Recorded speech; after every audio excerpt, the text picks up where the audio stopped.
Hello, this is the Watchdog. Welcome back to Fun with Watches. If watches weren't fun, you'd only need one. Today we're going to review the North Edge Longwings Solar Chronograph. Let's start with the wrist check. I'm wearing this Chensky CX8853, homage to Hamilton Ventura. And Grogu was wearing my Spectin Zone, homage to Piaget Polo.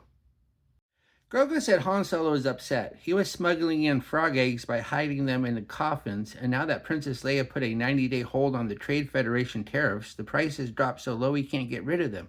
Grogu told him, "You shouldn't put all your frog eggs in one casket."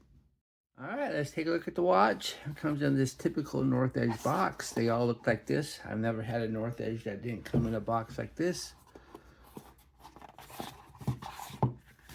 And here it is. Not a bad looking watch. So far I've been pretty happy with it. This is the 6th North Edge on my channel and possibly the first solar watch I've ever reviewed that isn't made by Seiko or Citizen. North Edge has been one of the most popular brands on my channel and probably has over 50,000 views if I add them all together. Most of the North Edge watches I review have been digital or digital analog, but this one is strictly analog, being a small second quartz chronograph.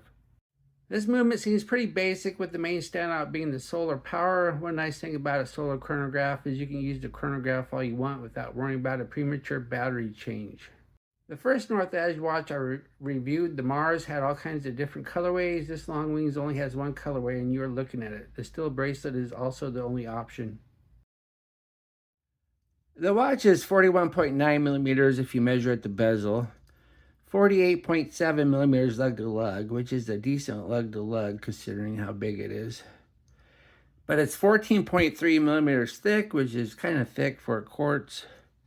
Has a 20 millimeter lug width, which tapers down to 18, and weighs 139 grams on the supplied solid bracelet with 2 links removed.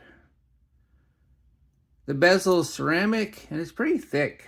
It's a nice looking bezel, has a tachymeter on it. But this is a small second chronograph, and so the tachymeter is not much use. Then we have the dial. The dial has minute markers and sub-minute markers, and then we have the baton indices. It says North Edge up top, and then it says Longwings, and then it says solar, because this is a solar watch. And so I don't know if it's the dial that's the solar receiver or the sub dials, but it's in there somewhere. Or it could be where the minute markers are. Then we have the fence post minute and hour hand, and then we have a running second hand with a loomed tip, and the tip is also red. And then we have the sub-dials. We have a 24-hour sub-dial on the right, not much use there. Then we have the chronograph second hand on the bottom. It just ticks once a second, no sub-seconds. And then on the left, we have the chronograph minute counter. And this being a small second chronograph, go ahead and just press the top pusher. And there it goes. Then press the bottom for a fast rewind. You don't get an instant snapback. And this does do split seconds. So if you go ahead and start it again, if you press the bottom pusher, it will do split seconds.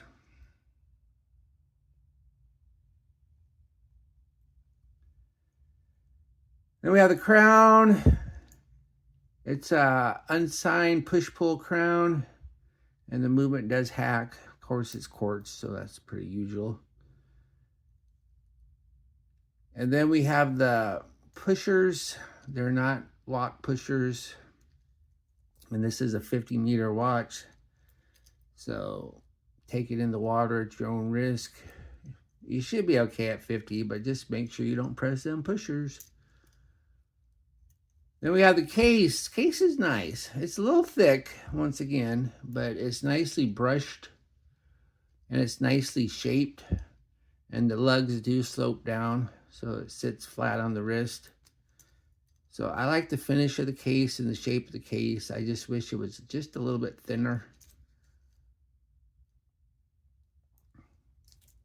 And then we have the case back. Case back says Longwings, and you see a airplane. Then it says North Edge. Then it says solar powered. Then it says WR 50 meters. Underneath the case back, I don't know what the movement is. I asked Grok, and Grok said it was pretty sure it was a citizen movement, but it didn't know which one. So I took the case back off, and there was absolutely no writing on it. So I don't know what it is. But anyway, it's a solar-powered small-second chronograph. So I don't know how long the rechargeable battery is supposed to last. But it does the job. And once again, if you want a real chronograph, you're probably not going to get this one. Then we have the bracelet. Bracelet's nice. It's a true H-link. It's not one of them fake H-links. So that's always nice. Then we have the end links, and they're solid, and they're inverted. So it lets this big watch wear a little bit smaller, which is always nice. And then we have the Achilles heel of this watch, the clasp. The clasp sucks. Yeah, it's signed. It says North Edge, but it's this cheap old pressed one with the side thing that takes up all the room for the micro adjust. Really bad clasp. It really brings down the whole watch. I don't know why they put such a bad clasp on this when they did such a good job on the rest of the bracelet. Oh, I forgot to mention too, it has push pins, not screw pins, and that's fine.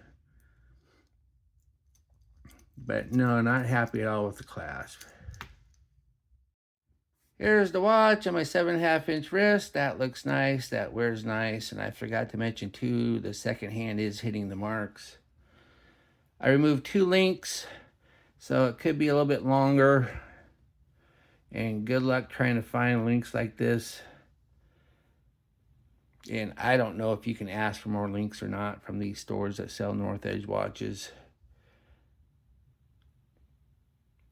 And at $50, I don't think you want to buy 2 of them just to rob the links off of one. Especially since there's only one colorway. If there was 2 different colorways, then yeah, buying 2 of them might make sense. But having 2 of the exact same colorway, that just don't make no sense. Here on the loom room, most North Edge watches are digital analog and really don't need loom, but this one is 100% analog, so it really needs it. As we spend the time, we see a pretty good C3 green colored glow. None of the subdials are loom, but the tip of the running second hand is keeping up with the rest of the watch. Everything is fading a bit faster than I would like, but at least the hands outshine the markers. I would rate this loom as at least decent or so-so. What I like about this watch, it looks and wears nice. It is solar powered. And I like this true H-link steel bracelet. What are my gripes and groans? Small second chronograph with no sub-seconds. Really cheap clasp. And it's already all scratched up. And it only has 2 notches of micro adjust. And I just don't like this clasp at all. And it's a little thick for a quartz watch. Do I recommend this watch? At $50, I'm having a hard time recommending a small second chronograph of no sub-seconds, even if it is solar. I mean, you're basically paying for the solar. But if you like the look and solar is important to you, then it is a decent enough watch. Just get rid of this clasp and put it on something else. Well, thank you for watching my review of the North Edge Longwings, and I'll be back with another review or unboxing. I got something coming that's going to be really impressive for my unboxing. I don't know if it's going to arrive today or not. If it doesn't arrive today, then I'll probably do another review. Be sure to like and subscribe to my channel. And if you like this watch, be sure to use my affiliate link and I'll get a tiny commission. But those tiny commissions do add up. And I'd like to thank my Members Choice members. There you are, all 6 of you. And I still haven't sold a Members Choice watch. I did sell a few watches over the weekend, but I didn't sell this one. Bye.